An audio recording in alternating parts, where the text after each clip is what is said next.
శ్రీ నారా చంద్రబాబు నాయుడు.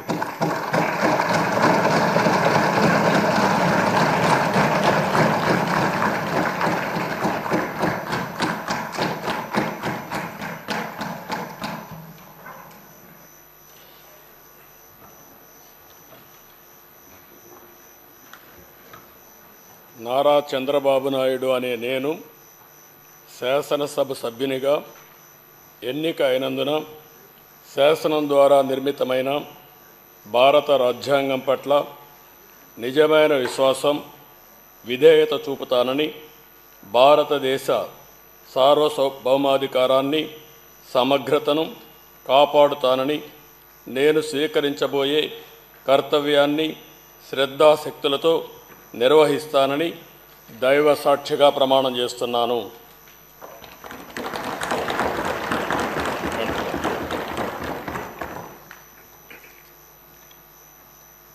ఆంధ్రప్రదేశ్ శాసనసభ సభ్యుడైన నారా చంద్రబాబు నాయుడు అనే నేను సభ నియమాలకు కట్టుబడి ఉంటానని, వాటిని అనుసరిస్తానని, సభా మర్యాదలను పాటిస్తానని, సాంప్రదాయాలను గౌరవిస్తానని దైవ సాక్షిగా ప్రమాణం చేస్తున్నాను.